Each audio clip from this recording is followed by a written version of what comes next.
आज आप सब सुनेंगे श्री सत्यनारायण व्रत की कथा। जो भी भक्त प्रत्येक पूर्णिमा तिथि के दिन भगवान सत्यनारायण का पूजन करते हैं, कथा श्रवण करते हैं, इससे भगवान सत्यनारायण अति प्रसन्न होते हैं। कली काल में भगवान सत्यनारायण का पूजन, जो कि बड़ा ही पुण्य फलदायी माना गया है, यह सभी प्रकार के पाप और ताप को नष्ट करने वाला है तथा इस दिन व्रत को धारण करके भगवान का पूजन करके कथा सुनते हैं। इससे भगवान सत्यनारायण अपने भक्तों के सभी प्रकार के दुख और कष्टों को दूर कर देते हैं तथा सुख और समृद्धि का आशीर्वाद प्रदान करते हैं और अंत में भगवान की धाम की प्राप्ति होती है। तो आइए सुनते हैं श्री सत्यनारायण व्रत की कथा।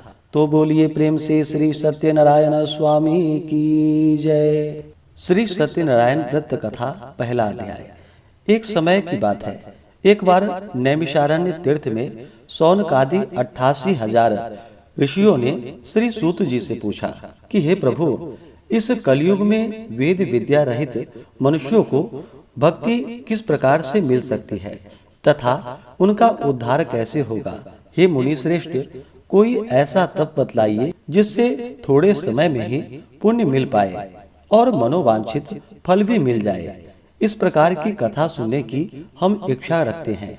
सर्व शास्त्रों के ज्ञाता श्री सूत जी बोले कि हे वैष्णवों में पूज्य, आप सभी ने प्राणियों के हित की बात पूछी है, इसलिए मैं एक ऐसे श्रेष्ठ व्रत को आप लोगों को बतलाऊंगा जिसे नारद जी ने लक्ष्मी नारायण जी से पूछा था और लक्ष्मीपति ने मुनि श्रेष्ठ नारद जी से कहा था।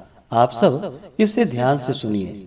एक समय की बात है, योगी राज नारद जी दूसरे के हित की इच्छा के लिए अनेकों लोकों में घूमते हुए मृत्यु लोक में आ पहुंचे। वहां उन्होंने अनेक योनियों में जन्मे प्रायः सभी मनुष्यों को अपने कर्मों द्वारा अनेकों दुखों से पीड़ित देखा। उनका दुख देखकर नारद जी सोचने लगे कि कैसा यत्न किया जाए जिसके करने से निश्चित रूप से मानव के दुखों का अंत हो जाए। इसी विचार पर मनन करते हुए वह विष्णु लोक में गए। वहां वह देवों के इष्ट नारायण की स्तुति करने लगे, जिनके हाथों में शंख, चक्र, गदा और पद्म थे, गले में वरमाला पहने हुए थे। उनकी स्तुति करते हुए नारद जी बोले कि हे भगवान, आप अत्यंत शक्ति से संपन्न हैं तथा वाणी भी आपको नहीं पा सकती। आपका आदि, मध्य तथा अंत नहीं है। निर्गुण स्वरूप सृष्टि के कारण भक्तों के दुखों को दूर करने वाले हैं। आपको नमस्कार है। नारद जी की स्तुति सुनकर विष्णु भगवान बोले कि हे मुनि श्रेष्ठ, आपके मन में क्या बात है? आप किस काम के लिए पधारे हैं, उसे निसंकोच होकर कहिए।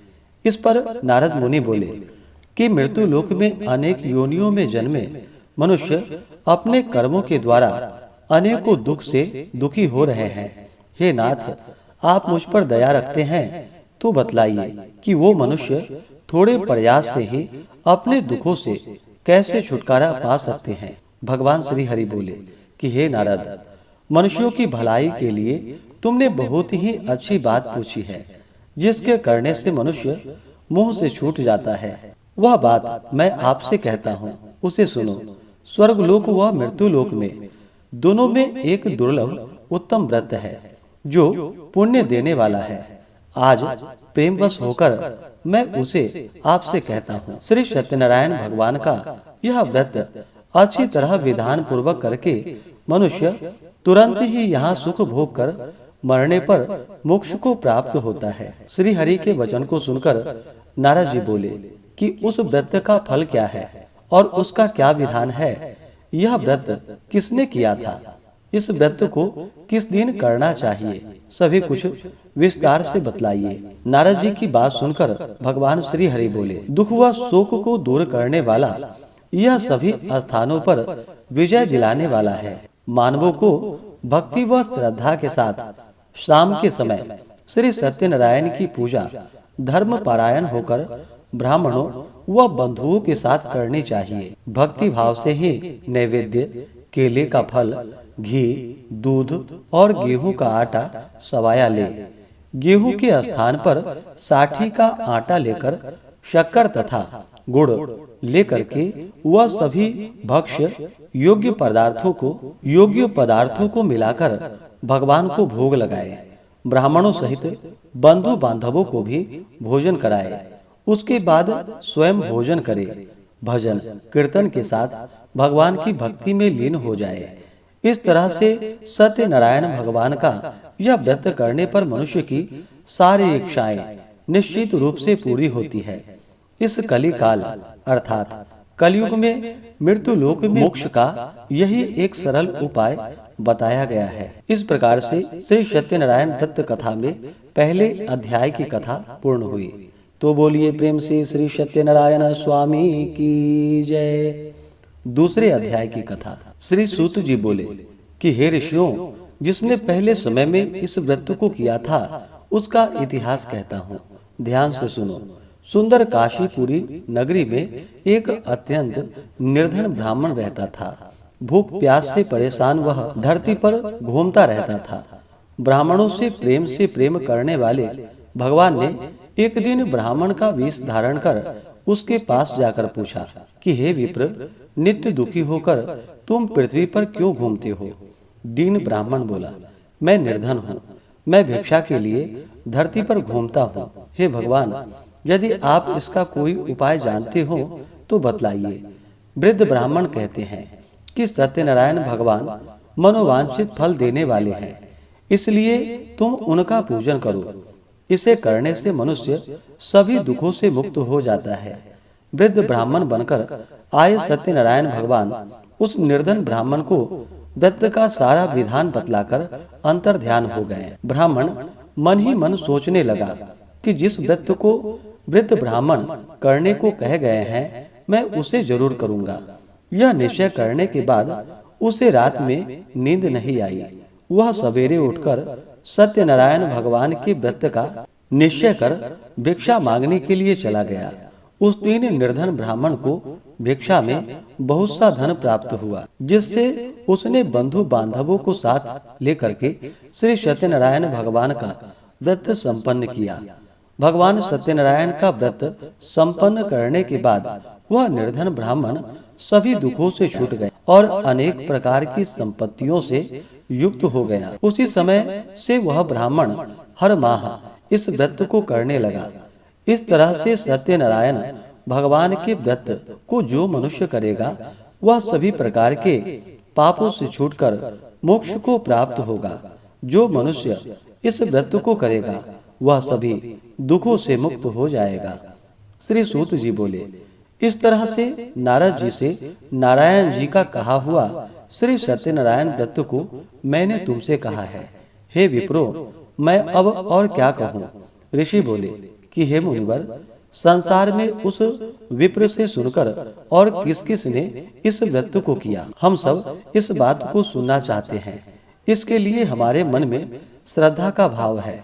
श्री सूत जी बोले कि हे मुनियों, जिसने इस व्रत को किया है वह सब सुनो। एक समय वही विप्र धन व ऐश्वर्य के अनुसार अपने बंधु बांधवों के साथ इस व्रत को करने को तैयार हुआ। उसी समय एक लकड़ी बेचने वाला बूढ़ा आदमी आया और लकड़ियां बाहर रखकर अंदर ब्राह्मण के घर में गया।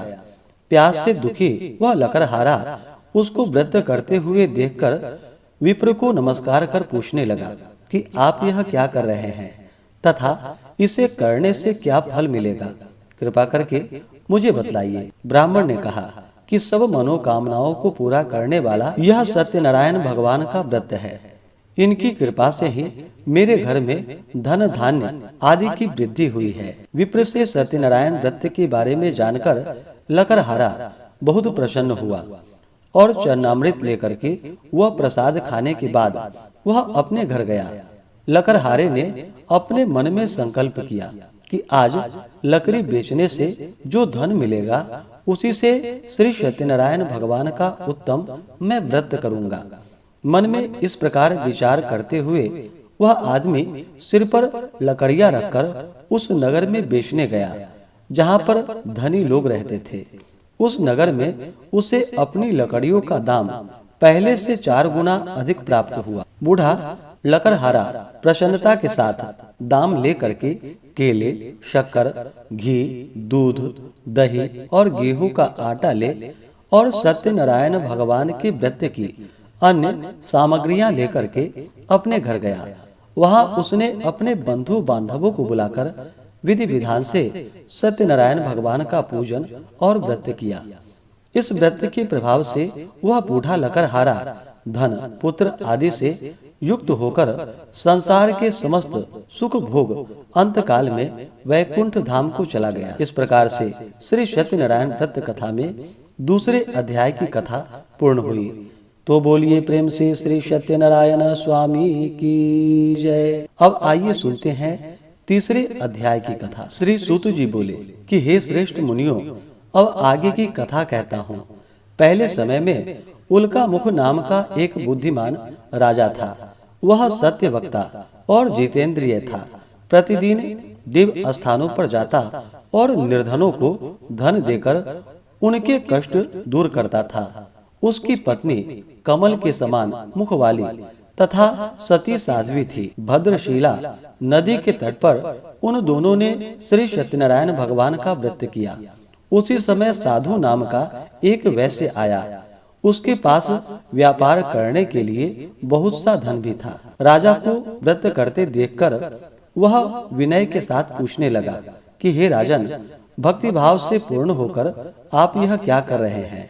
मैं सुनने की इच्छा रखता हूँ, तो आप मुझे बतलाइए। राजा बोला कि हे साधु, अपने बंधु बांधवों के साथ पुत्रादि की प्राप्ति के लिए एक महाशक्तिमान श्री सत्यनारायण भगवान का व्रत व पूजन कर रहा हूँ। राजा के वचन सुनकर साधु आदर से बोला कि हे राजन, मुझे इस व्रत का सारा विधान कहिए।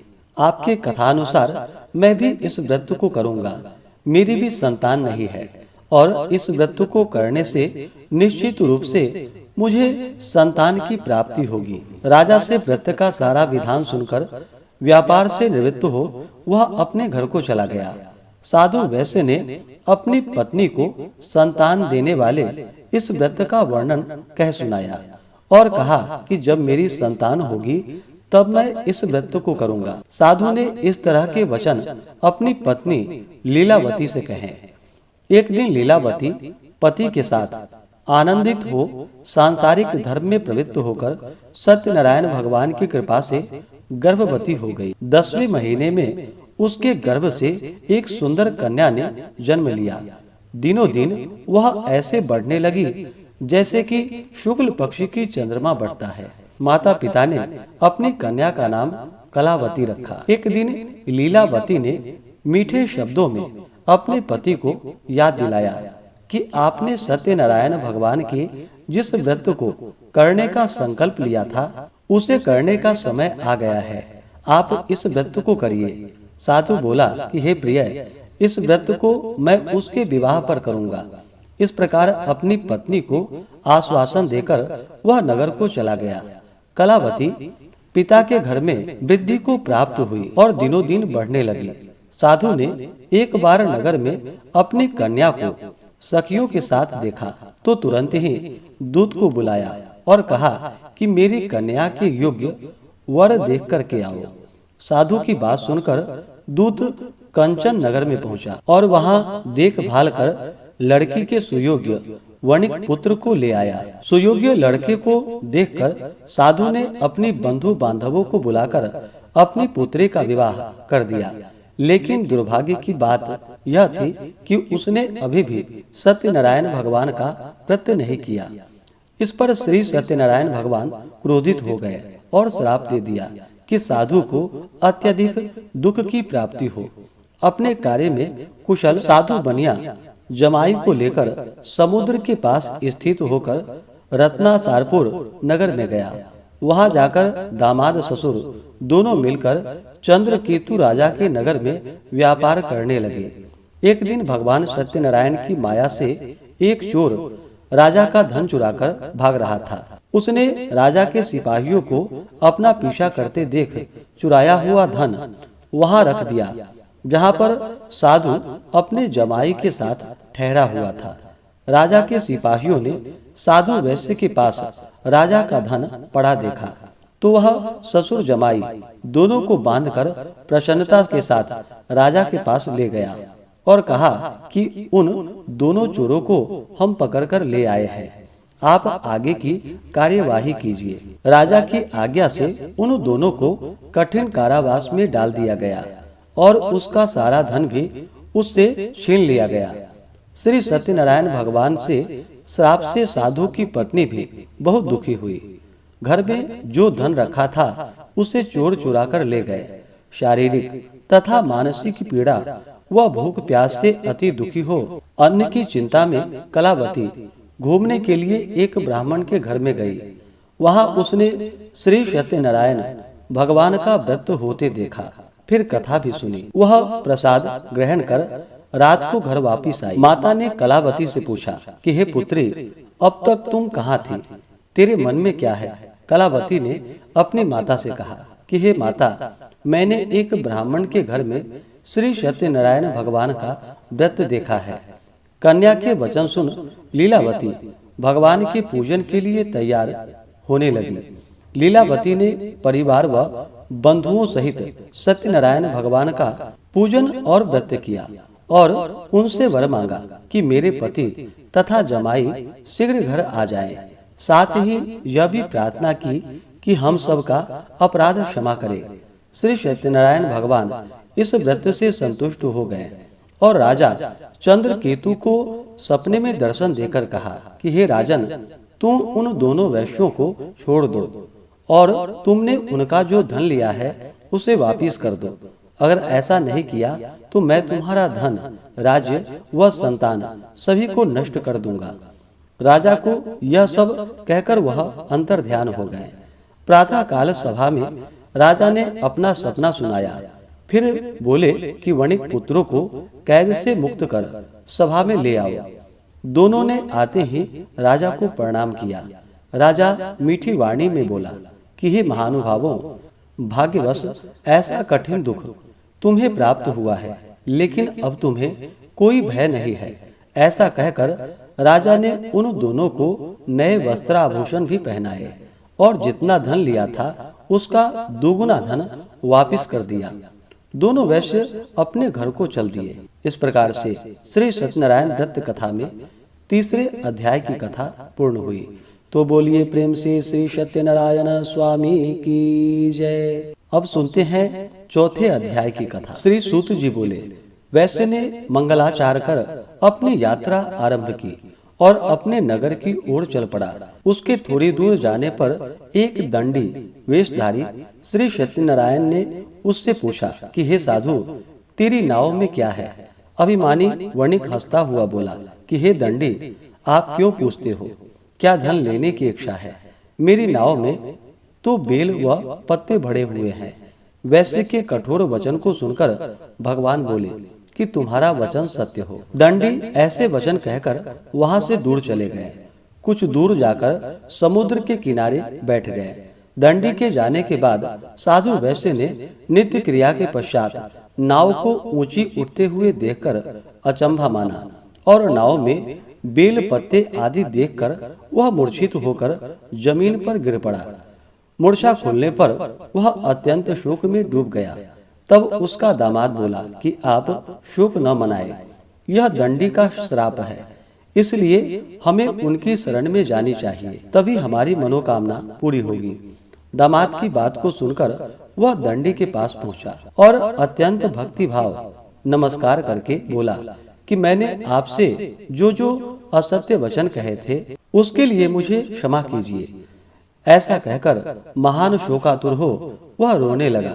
तब दंडी भगवान बोले कि हे वणिक पुत्र, मेरी आज्ञा से बार बार तुम्हें दुख प्राप्त हुआ है, तू मेरी पूजा से विमुख हुआ है। साधु बोला कि हे भगवान, आपकी माया से ब्रह्मा आदि देवता भी आपके रूप को नहीं जानते, तब मैं अज्ञानी कैसे जान सकता हूँ? आप प्रसन्न होइए। अब मैं सामर्थ्य के अनुसार आपकी पूजा करूंगा, मेरी रक्षा करो और पहले के समान नौका में धन भर दो। साधु वैश्य के भक्ति पूर्वक वचन को सुनकर भगवान प्रसन्न हो गए और उसकी इच्छा अनुसार वरदान देकर अंतर ध्यान हो गए। ससुर जमाई जब नाव पर आए तो नाव धन से भरी हुई थी। फिर वही अपने अन्य साथियों के साथ सत्यनारायण भगवान का पूजन कर अपने नगर को चल दिया। जब नगर के नजदीक पहुँचे तो दूत को घर पर खबर करने के लिए भेज दिया। दूत साधु की पत्नी को प्रणाम कर कहता है कि मालिक अपने दामाद सहित नगर के निकट आ गए हैं। साधु की पत्नी लीलावती ने बड़े हर्ष के साथ सत्यनारायण भगवान का पूजन कर अपनी पुत्री कलावती से कहा कि मैं अपने पति के दर्शन को जाती हूँ, तू कार्य पूर्ण कर शीघ्र आ जाना। माता के ऐसे वचन को सुनकर कलावती जल्दी में प्रसाद छोड़कर अपने पति के पास चली गई। प्रसाद की अवज्ञा के कारण श्री सत्यनारायण भगवान रुष्ट हो गए और नाव सहित उसके पति को पानी में डुबो दिया। कलावती अपने पति को वहां न पाकर रोती हुई जमीन पर गिर गई। नौका को डूबा हुआ देख वह कन्या को रोता देख साधु दुखी होकर बोला कि हे प्रभु, मुझसे तथा मेरे परिवार से जो भूल हुई उसके लिए क्षमा करे। साधु के दीन वचन को सुनकर श्री सत्यनारायण भगवान प्रसन्न हुए और आकाशवाणी हुई कि हे साधु, तेरी कन्या मेरी प्रसाद को छोड़कर आई है, इसलिए उसका पति अदृश्य हो गया है। यदि वह घर जाकर प्रसाद खाकर लौटती है तो उसे उसका पति अवश्य प्राप्त होगा। ऐसी आकाशवाणी को सुनकर कलावती घर पहुंची और प्रसाद खाकर फिर आकर अपने पति के दर्शन करती है। इसके बाद साधु अपने बंधु बांधवों सहित श्री सत्यनारायण भगवान का विधि विधान से पूजन करता है। इस लोक का सुख भोग वह अंत में स्वर्ग को प्राप्त होता है। इस प्रकार से श्री सत्यनारायण व्रत कथा में चौथे अध्याय की कथा पूर्ण हुई। तो बोलिए प्रेम से श्री सत्यनारायण स्वामी की जय। अब सुनते हैं पांचवें अध्याय की कथा। श्री सूत जी बोले कि हे ऋषियों, मैं और भी एक कथा सुनाता हूँ, उसे भी ध्यान पूर्वक सुनो। प्रजा पालन में लीन तुंगध्वज नाम का एक राजा था। उसने भी भगवान का प्रसाद त्याग कर बहुत ही दुख प्राप्त किया। एक बार वन में जाकर वन्य पशुओं को मारकर वह बड़ के पेड़ के नीचे आया। वहां उसने ग्वालों को भक्ति भाव से अपने बंधुओं सहित सत्यनारायण भगवान का पूजन करते देखा। अभिमानवश राजा ने उन्हें देखकर भी पूजा स्थान में नहीं गया और ना ही उसने भगवान को नमस्कार किया। ग्वालों ने राजा को प्रसाद दिया, लेकिन उसने वह प्रसाद नहीं खाया और प्रसाद को छोड़कर वह अपने नगर को चला गया। जब वह नगर में पहुंचा तो वहां सब कुछ तहस नहस हुआ पाया, तो वह शीघ्र ही समझ गया कि यह सब भगवान ने ही किया है। वह दोबारा ग्वालों के पास पहुंचा और विधि पूर्वक पूजा करके प्रसाद खाया, तो श्री सत्यनारायण भगवान की कृपा से सब कुछ पहले जैसा हो गया। दीर्घ काल तक सुख भोगने के बाद मरणोपरांत उसे स्वर्गलोक की प्राप्ति हुई। जो मनुष्य परम दुर्लभ इस व्रत को करेगा तो भगवान सत्यनारायण की अनुकंपा से उसे धन धान्य की प्राप्ति होगी। निर्धन धनी हो जाता है और अभय मुक्त हो जीवन जीता है। संतानहीन मनुष्यों को संतान सुख प्राप्त होता है और सारे मनोरथ पूर्ण होने पर मानव अंत काल में वैकुंठ को जाता है। सूत जी बोले, जिन्होंने पहले इस व्रत को किया है अब उसके दूसरे जन्म की कथा कहता हूँ। वृद्ध सतानंद ब्राह्मण ने सुदामा का जन्म लेकर मोक्ष की प्राप्ति की। लकड़हारे ने अगले जन्म में निषाद बनकर मोक्ष को प्राप्त किया। उल्का मुख नाम का राजा दशरथ होकर वैकुंठ को गए। साधु नाम के वैश्य ने मोर ध्वज बनकर अपने पुत्र को आरे से चीरकर मोक्ष को पाया। महाराज तुंग ध्वज ने स्वयंभू होकर भगवान में भक्ति युक्त हो कर्म करके मोक्ष को प्राप्त किया। इस प्रकार से श्री सत्यनारायण व्रत कथा में पांचवें अध्याय की कथा पूर्ण हुई। तो बोलिए प्रेम से श्री सत्यनारायण स्वामी की जय।